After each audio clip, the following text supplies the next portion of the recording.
Hey folks, David Stewart here. I hope you guys are having a great day.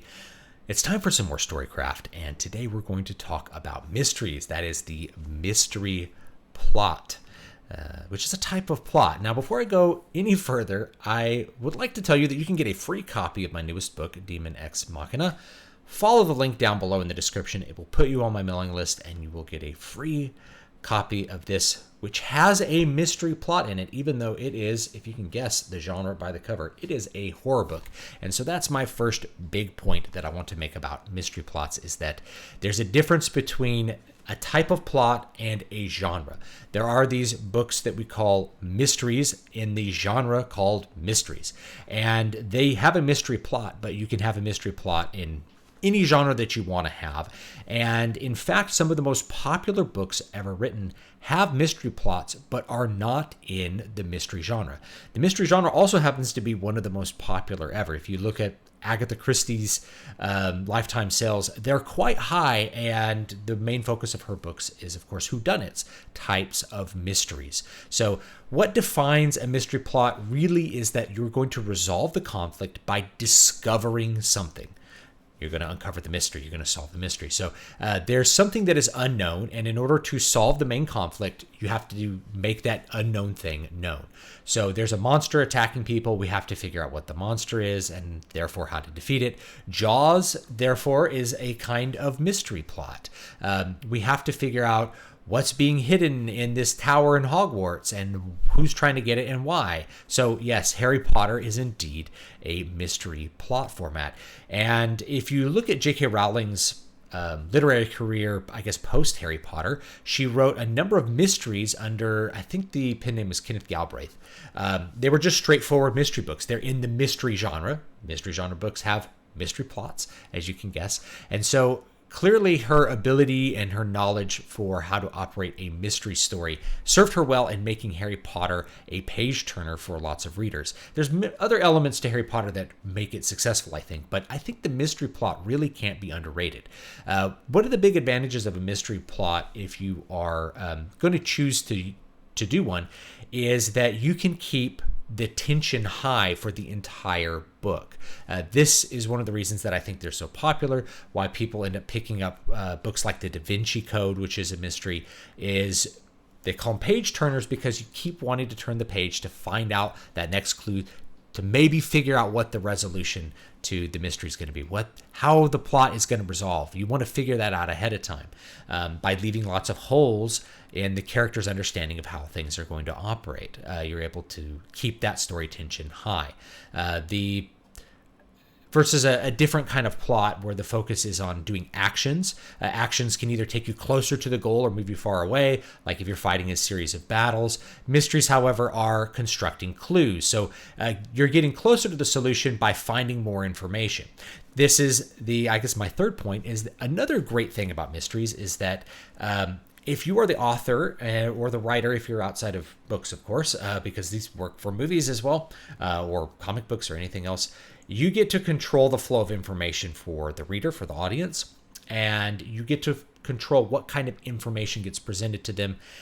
And that can let you send people off onto false paths. You can get people to start having an idea of what's going to happen in a story, and the reality ends up being something different. So most of the twist ending stories that you can think of that are like really famous, like, I don't know, The Sixth Sense, involve a mystery of some sort. So what is The Sixth Sense really about? It's not just about seeing dead people.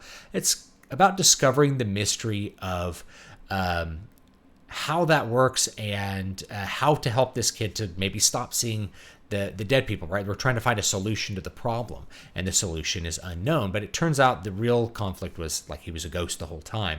So he was actually trying to find like people are like, you just spoiled like the biggest surprise ending ever. Yeah, in Sixth Sense, he's a ghost the whole time. So the solution to that was that really there was a different conflict the whole time. He really needed resolution to his own life. So a lot of those surprise endings you see are the result of a well-constructed mystery format. And I think Yeah, Harry Potter's a great example as well. I think if you're looking at the whole series, probably the strongest mystery, like straightforward mystery plot, is probably the sixth book, pretty deep in the series. And in that one, the entire book is spent with Harry Potter trying to figure out what Draco Malfoy is up to. It's a really classic mystery plot, just at Hogwarts. It's in a fantasy environment. So we put it in the fantasy genre because it's got wizards and stuff. But in terms of its construction, it is a mystery. So he's trying to figure, he knows Draco Malfoy's up to something bad. And Rowling also gives you, or Rowling, also gives you a lot of information at the beginning of the book outside of Harry's perspective. We're always in Harry's perspective, except for at the beginning of this book, where we give you things that are outside of his perspective so the audience can go down the wrong tangent and think the wrong thing about what's going on with characters. We give you just a scene with Snape, and you're like, well, what is Snape really up to? Well, we don't know. We have to wait for the characters to try to uncover that mystery. And Harry himself is trying to figure out what Draco's doing the whole time, and it ends up being something completely different than what he thought. And one of the reasons that you can come up with a good surprise ending is that all the clues point to the correct ending, but the characters will interpret those clues incorrectly to point to the incorrect conclusion. Now, I used some of these techniques in my book, Eyes in the Walls. It's really it's a monster book. It's not a strong mystery plot like you would think of, but most of the solutions, when it becomes clear that the supposed solution to the conflict didn't resolve it, then we have a mystery just for the last little extra act of Eyes in the Walls, if you guys have read that one. And I'm not going to give away the ending here because that's actually an ending that I don't want to spoil for people. So you can read that book by me, of course, Eyes in the Walls. But we use a mystery element just for the end of the book there to say, well, now we have to discover why the plot didn't resolve at the time we thought it would resolve. We have elements like that work really, really well. So we send people off on the wrong tangent. Wait, was he crazy the whole time? Wait, maybe he wasn't, but maybe he was, so we have an uncertainty about what the actual solution to the entire conflict was. Thinking of Harry Potter 6, Rowling does this, and she's able to get the audience, for the most part, to think from Harry's perspective, because he's misinterpreting most of the clues, and be wondering about things incorrectly, so that when we get the real final reveal of what's going on, it's a bit of a surprise, and it works out really, really well. So if you're thinking beyond the confines of the mystery genre, you're going to find mystery plots in a whole lot of different stories. I've used them, like I said, this newest book, Demon Ex Machina. This uses a classic mystery format for the plot. And one of the things that I did with this one is a lot of people use the term Lovecraftian to mean old gods, like Lovecraft's mythos when they say Lovecraftian, and they don't do anything like the style of writing he did.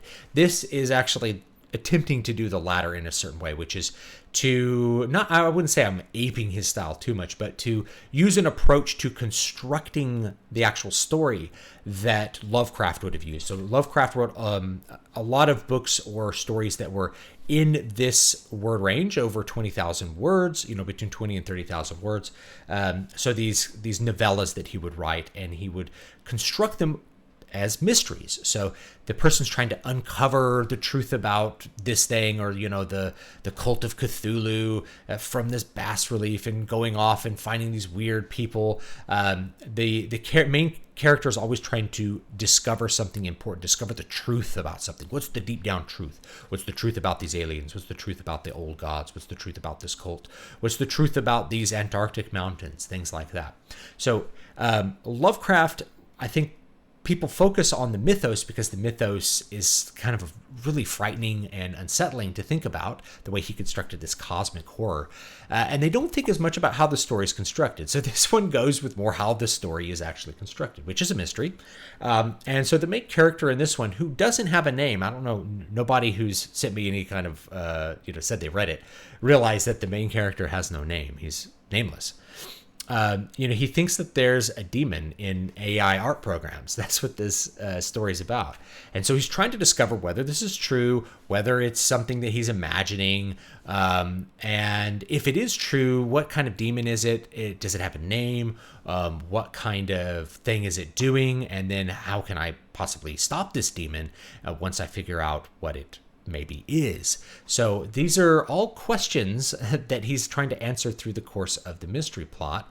And these are the same sort of questions that a character would do in a Lovecraft book or Lovecraft story 100 years ago. So a lot of my, I guess, inspiration for this particular book was to, I don't know, imagine if Lovecraft was going to write a story, but he was born 100 years later, something like that. And so this one uses demons, not really old gods or anything like that, and uses AI art as like a springboard for a story about, I don't know, demonic influence and being scared of this sort of thing, and the mystery surrounding the weirdness in AI art. So that's the way that I approach the mystery plot in this particular book. So check it out. You can get it for free.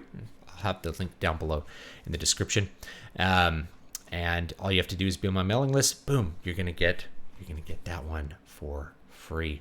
And so I enjoy writing these because I think it works really well for plot tension. As long as we don't know why things are the way they are, we can keep tension in the story without having to have lots of action and things like that. We don't have to have monsters attacking you and splitting your head open. We just have to have characters not understand what's happening and not understand the answers to their questions. And I can also send people down on the wrong track by having a character interpret those facts to come to the wrong conclusion, which will end up surprising the audience because the audience will be pulled along by that protagonist thought process to come to the wrong conclusion as well. So anyway, that sums up, I guess, what I would say about mysteries is that they're a plot that exists in many genres. There is a mystery genre, but you're going to find mysteries well outside that genre as well. The main focus is to find information which causes a resolution to the conflict, and it creates a lot of tension through the story.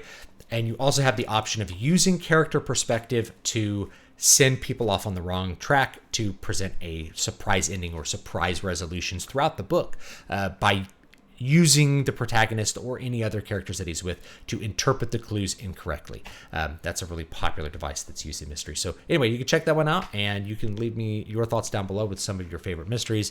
Maybe it's, Agatha Christie or someone else like that. I'm not huge into reading lots of genre mysteries, though I've read plenty of them. But I noticed that we find these plots, the same plot format, in a whole bunch of different genres. It's very popular for a good reason because it's very effective. So let me know what you think down below, and I will see you next time.